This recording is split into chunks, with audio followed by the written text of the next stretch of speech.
서연아. 불 꺼졌어. 하나, 둘, 셋, 넷, 생일 축하합니다. 제가 이거 켜야지. 합니다. 사랑하는, 야! 이거 완전 난장판이네?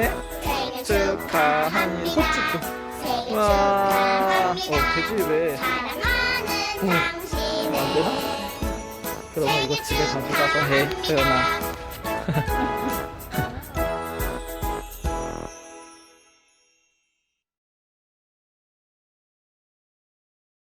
샬롬 은빛교회 친구들 반갑습니다. 오늘 우리 함께 묵상하려는 찬양은 행복이라는 찬양입니다. 우리 친구들은 어떨 때 행복한가요? 내가 원하는 걸 가졌을 때, 내가 먹고 싶은 걸 먹었을 때, 아니면 성적이 올랐을 때, 아니면 내가 짝남, 짝녀가 나에게 고백을 하였을 때, 그럴 때 우리는 물론 행복감을 느낄 수는 있습니다. 하지만 그거는 매우 잠깐의 행복으로서 우리에게 영원한 행복을 주지는 못합니다. 오늘 찬양을 통해서 우리 은빛교회 청소년부 친구들이 진정으로 행복한 삶을 살 수 있기를 소망하면서 전도사님의 행복이라는 찬양을 준비를 하였는데요. 우리 한번 찬양의 가사를 묵상해보고 또 따라 부를 수 있는 친구들은 함께 불러보았으면 좋겠습니다. 그러면 우리 찬양 한번 같이 불러보도록 하겠습니다.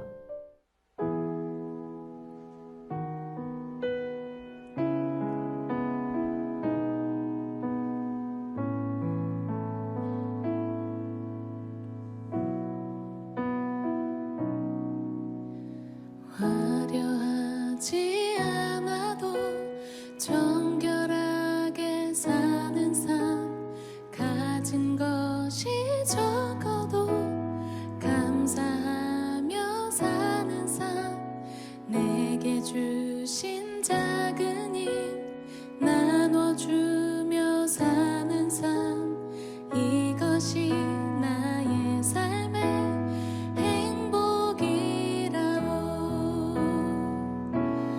이것이 행복이라오. 세상은 알 수 없는 하나님 선물, 이것이 행복이라오. 하나님의 자녀로 살아가는 것,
우리 한 번 더 고백하겠습니다. 눈물 날 일 많지만 눈물 날 일 많지만 기도할 수 있는 것 억울한 일 많으나 주를 위해 참는 것 비록 짧은 작은 삶 주 뜻대로 사는 것 이것이 나의 삶의 행복이라오.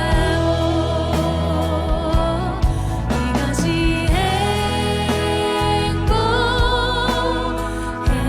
행복이라오. 세상은 알 수 없는 하나님 선물 이것이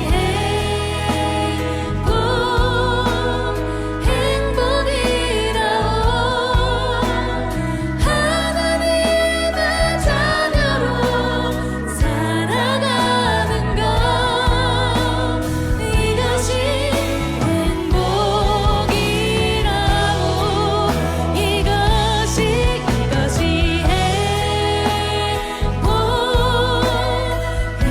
행복이라오. 세상은 알 수 없는 하나님 선물 이것이 행복이라오.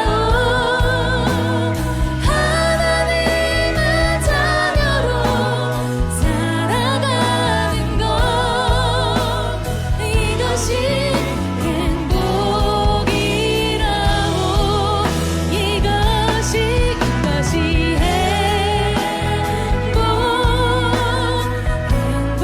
행복이라오.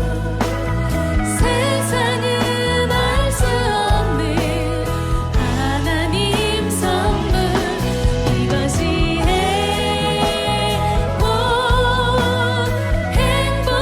행복이라오. 하나님의 자녀로 살아가는 것 이것이 행복이라오. 이것이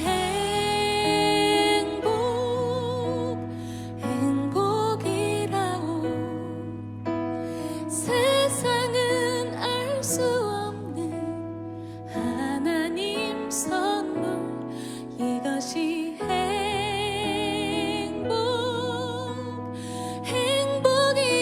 행복이라오.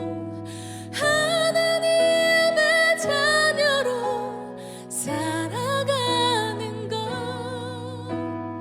이것이 행복이라오. 기도하겠습니다. 사랑이 많으신 하나님 아버지 은혜에 감사드립니다. 오늘도 변함없이 저희들을 사랑하시고 한 주간 동안도 우리와 함께 동행하여 주시며 거룩한 주일을 맞이하여 예배 자리로 인도해 주시니 감사합니다. 비록 코로나19로 비대면 예배로 드리지만 이 고난의 모든 시간 속에서도 함께하여 주셔서 주님을 향한 소망을 잃지 않게 하시고 주님의 사랑 안에 기쁨으로 성장하는 우리 청소년분들이 되게 하여 주시옵소서. 귀한 말씀을 준비하셔서 자리에 세우신 우리 전도사님 명육관 강건하게 붙드시고 우리 청소년부 한 명 한 명을 놓고 눈물로 기도할 때 주님의 크신 은혜를 역사하여 주시고 우리 선생님들도 가정과 직장에서도 빛과 소금이 되게 하여 주시며 예수님의 모습들이 보여 믿지 않는 동료들이나 가족들 마음에 주님께로 향하게 하여 주시며 예배의 시작부터 마지막까지 주님 홀로 영광 받으시고 지금 이 시간에도 우리와 함께 동행하시는 예수님의 이름으로 간절히 기도드립니다. 아멘. 오늘 우리에게 주신 하나님의 말씀은 야고보서 1장 14절에서 15절 말씀입니다. 오직 각 사람이 시험을 받은 것은 자기 욕심에 끌려 미혹됨이니 욕심이 잉태한 즉 죄를 낳고 죄가 장성한즉 사망을 낳느니라. 아멘. 오늘은 영화 속에 나오는 사람들의 모습을 통해 우리 크리스찬이 살아가야 되는 길을 한번 되짚어 보려 합니다. 오늘 소개할 영화는 더 룸이라는 영화로 2019년 9월에 프랑스에서 개봉한 영화입니다. 그런 10분 정도의 영화 줄거리를 한번 보고 우리 같이 이야기 나눠보도록 하겠습니다. 돈을 안주 삼아 위스키를 들이키는 남자, 다이아로 샤워를 하는 여자. 도대체 이들에게 무슨 일들이 벌어지고 있는 걸까요?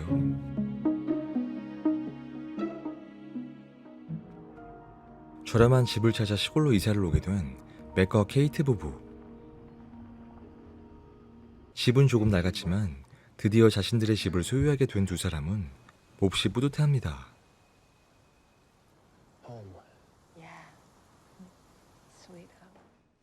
맥과 케이트는 설레이는 마음으로 물건들을 정리하며 집을 수리하던 중 벽지 안에 무언가 있는 것을 발견한 맷. 잠시 후 맷은 벽지 안에 숨겨져 있던 비밀방을 발견하게 되고 아까 전 물건을 치우며 보았던 열쇠를 찾아 방문을 열게 된 맥과 케이트.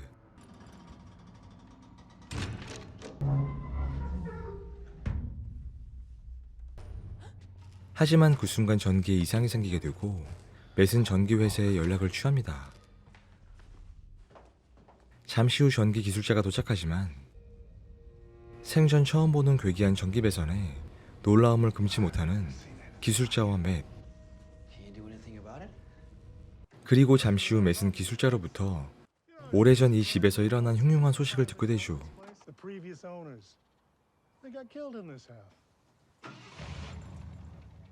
그날 밤 인터넷을 뒤지던 맷은 집에서 살던 한 부부가 신원 미상인 누군가에 의해 살해되었다는 끔찍한 기사를 보게 되는데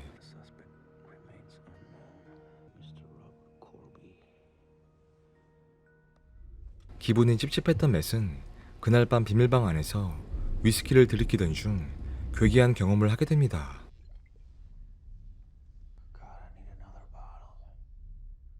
맷이 위스키를 더 원하자 잠시 후 진짜로 그의 눈앞에 나타나 있는 한 병의 위스키.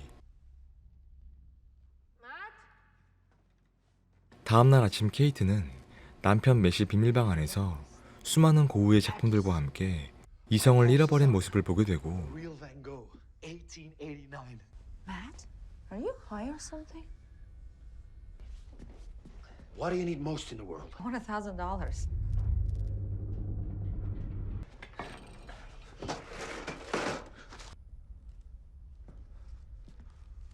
잠시 후 방 안에서 원하는 모든 것들을 가질 수 있다는 사실을 깨닫게 된 두 사람은 정신줄을 놓아버리죠.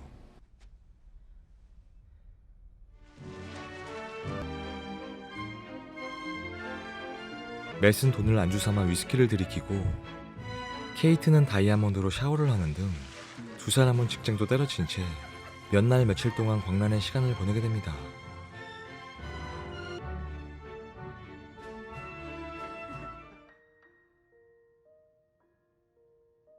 가난했던 두 사람에게 물질적인 부분이 채워지자 맷은 케이트에게 깜짝 서프라이즈를 하게 되죠. No peeking. 그것은 바로 아기를 갖자는 것이었는데 Let's give it another try. There's no reason we can't. 두 번의 사상 경험이 있던 케이트는 이를 몹시 두려워합니다. Both babies died. I can't do this again. 하지만 그 누구보다 아이를 가지고 싶었던 케이트는 결국 자연의 섭리에 어긋나는 결정을 내리고 마는데 얼마 후 케이트는 비밀방을 통해 아기를 만들어내지만 잠시 후 아기를 보게 된 맷은 그야말로 충격과 당황을 금치 못하게 되죠. There was no other way. Yes, there was. Not what? You wanted it. Not like this. Okay. This is wrong. 상황이 점점 심각해지자 오래전 사건이 생각난 맷은 신문에 실렸던 신원 미상의 용의자를 찾아가는데 John Doe. 남자의 이름은 존도. I live in Springwell House. about it. 맷이 그 집에 살고 있다는 것을 안 존도는 더 늦기 전 집을 떠나라는 진심 어린 충고를 합니다. Before it's too late. More dangerous than a person that can't get what they want. The person that gets whatever they want. 이후 집으로 돌아가던 맷은 주유소에 들리게 되고 돈을 내기 위해 주머니를 뒤지기 시작하는데 뭔가 이상합니다.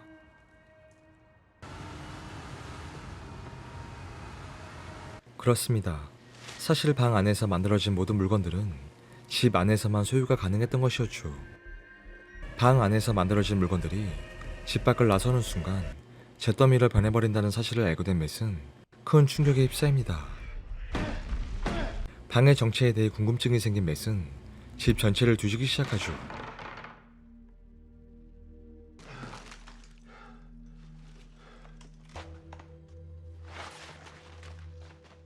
이 시각 아기와 행복한 시간을 보내고 있는 케이트. Where are you going? 잠시 후 맷은 No. 아기를 데리고 산책을 나가려는 케이트를 말리지만 케이트는 밖으로 나가게 되고 잠시 후 벌어지는 괴상한 현상에 그녀는 충격을 금치 못합니다.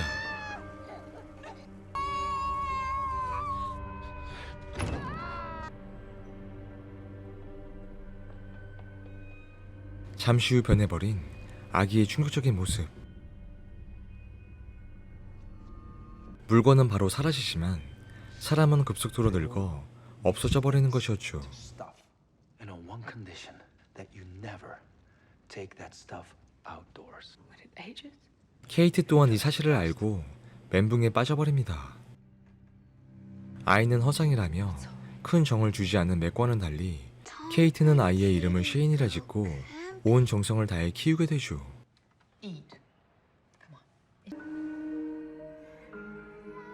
Can I go camping? No, you can't. 케이트는 쉐인에게 절대로 밖에 나가면 안 될 것을 당부하는 등 아이가 나가지 못하도록 I don't 모든 feel 창문을 safe. 막아버립니다.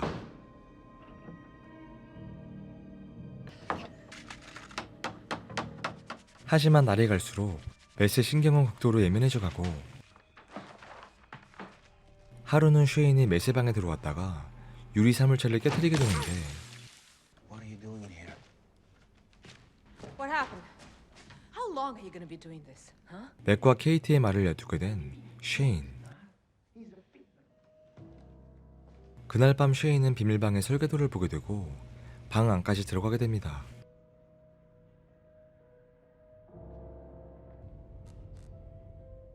그리고 다음날 아침 쉐인이 떨어뜨린 유리사물체가 복제된 사실을 알고 된 맷은 서둘러 비밀방 안으로 달려가는데 항상 바깥 세상을 갈망해오던 쉐인은 비밀방 안에 바깥 세상을 만들어 놓았죠. 하지만 놀라움도 잠시 쉐인이 앞으로 무슨 짓을 저지를지 무서웠던 맷은 아이를 방 안으로 던져버립니다. But he was only playing. He didn't hurt anyone.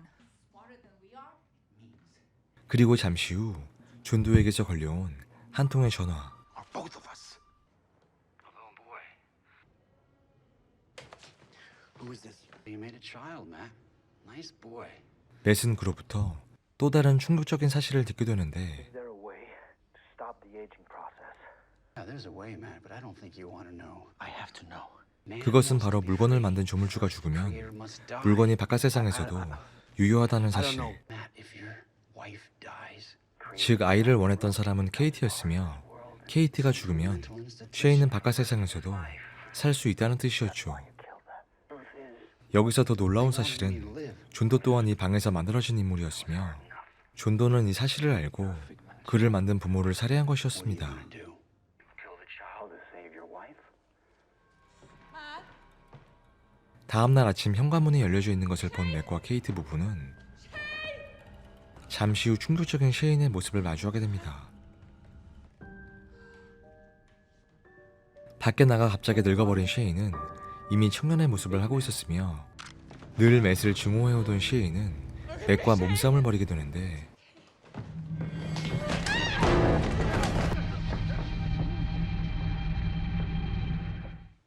얼마 후 정신을 차린 케이트는 총격전을 벌이던 중 쉐인이 죽었다는 소식을 듣게 되고 큰 슬픔에 빠지게 되죠. Swear to God, and he got shot.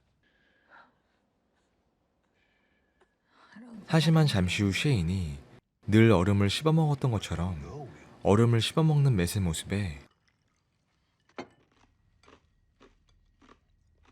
케이트는 등골이 오싹해지기 시작하고 잠시 후 밝혀지는 그의 소름 끼치는 실체. I saw you two do it. 그렇습니다. 그는 사실 맷이 아닌 쉐인이었던 것이죠. 쉐인은 케이트와 살기 위해 비밀방 안의 현실 세계와 똑같은 집과 맷의 형상을 가졌던 것. 이 시각 정신을 차린 진짜 맷은 아내 케이트를 구하기 위해 미친 듯이 달려오는데 탄탄한 스토리와 눈을 뗄 수 없는 긴장감, 게다가 영화 속 마지막에 등장하는 소름 끼치는 반전까지 일품이었던 영화 더 룸은 본 리뷰 외에 영화를 다 보시는 것을 추천드립니다. 인간의 끝없는 욕망이 얼마나 무서운 결과를 초래할 수 있는지 잘 보여주고 있는 영화, 지금까지 더 룸이었습니다.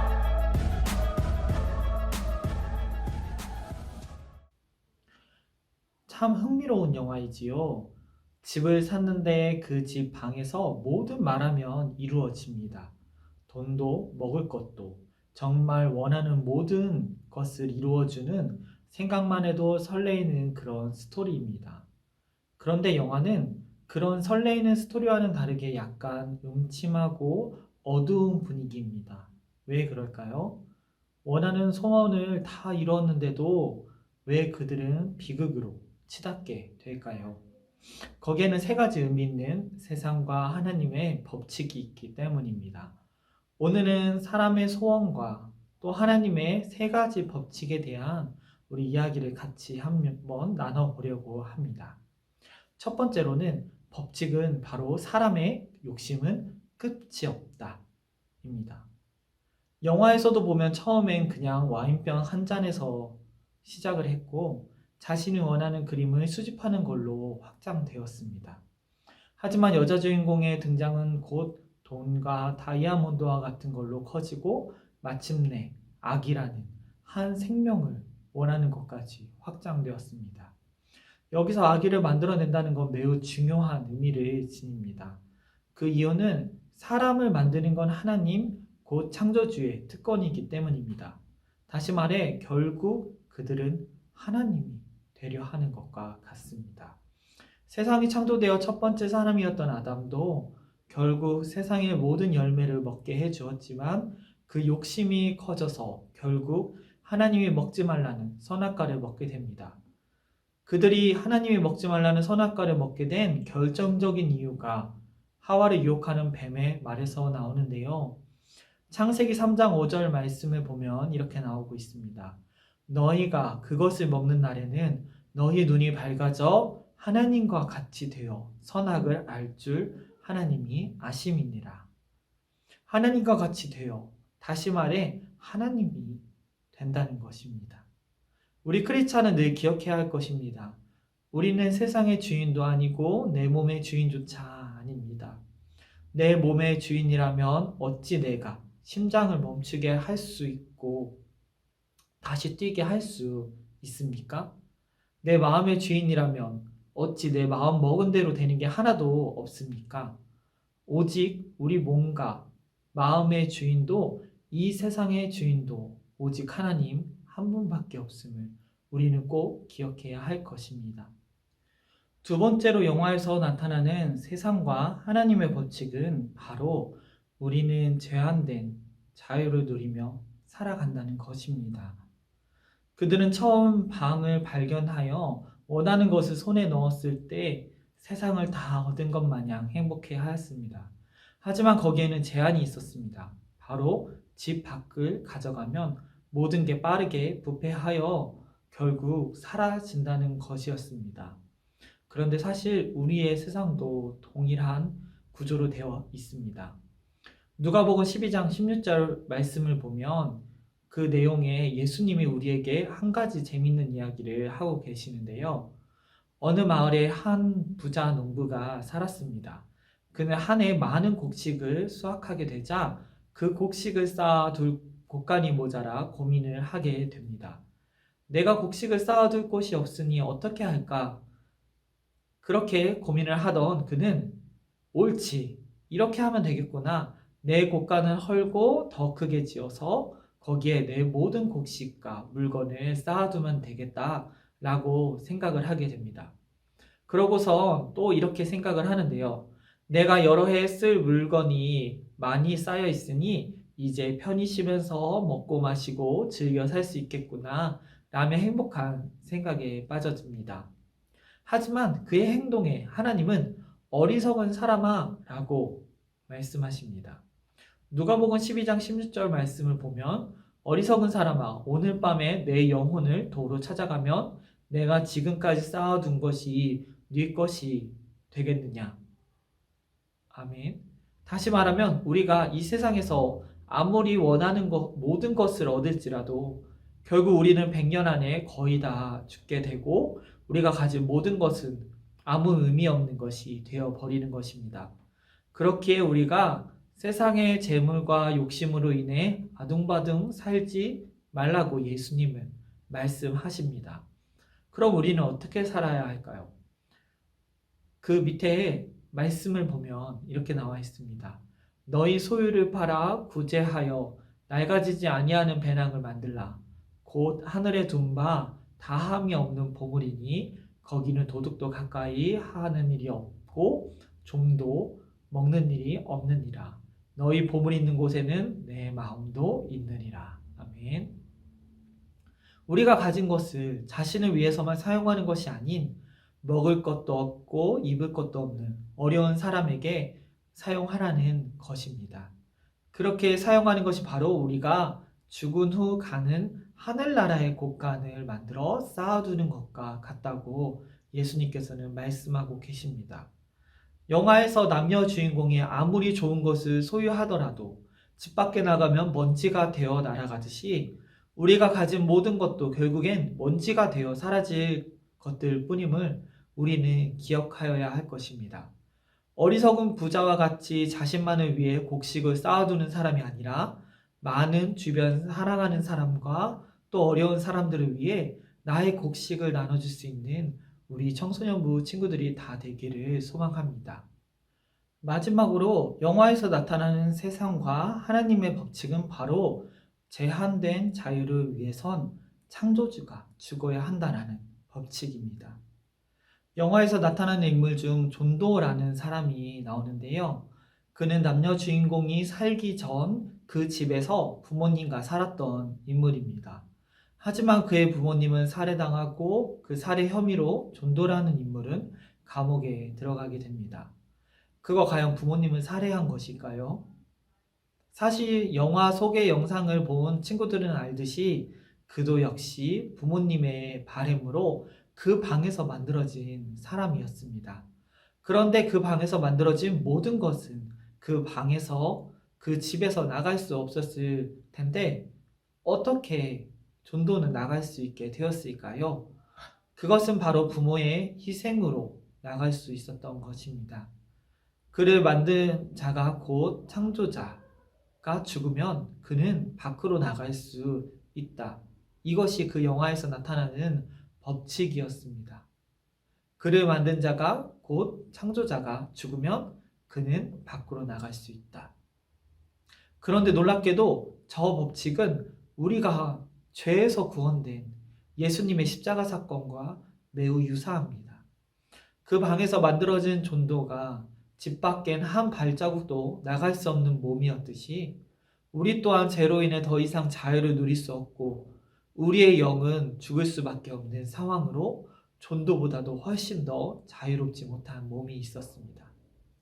하지만 우리의 창조주이신 하나님의 아들 예수님이 우리를 위해 죽으심으로써 우리는 그것을 믿기만 하면 죄에서 해방되고 영원한 삶을 누릴 수 있게 영생을 얻게 되었습니다.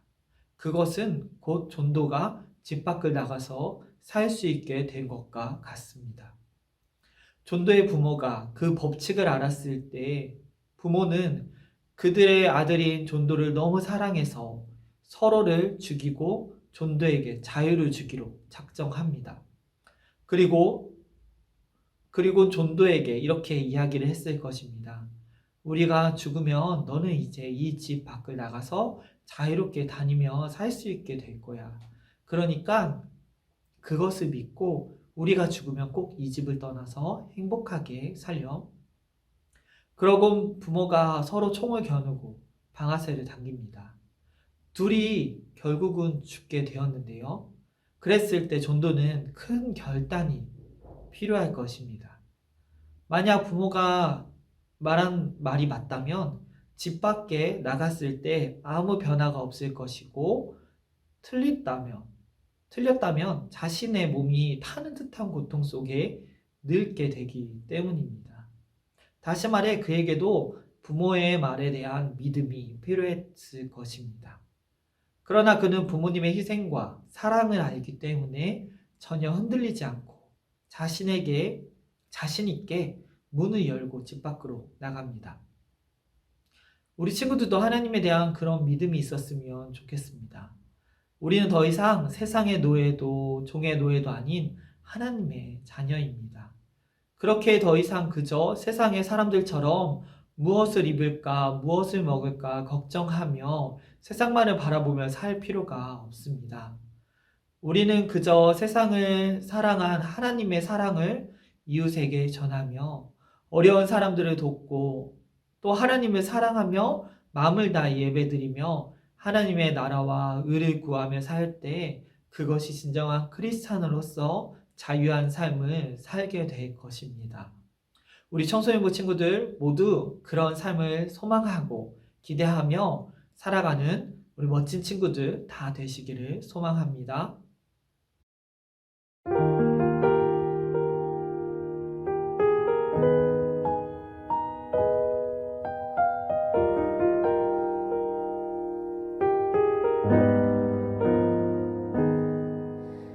나의 모습, 나의 소유, 주님 앞에 모두 드립니다. 모든 아픔, 모든 기쁨, 내 모든 눈물 받아주소서. 나의 생명을 드리니 주 영광 위하여 사용하옵소서. 내가 사는 날 동안에 주를 찬양하며 기쁨의 제물 되리. 나를 받아주소서.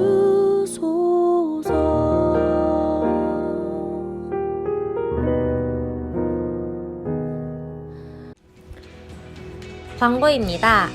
오늘도 온라인으로 예배드리신 모든 분들 환영하고 축복합니다.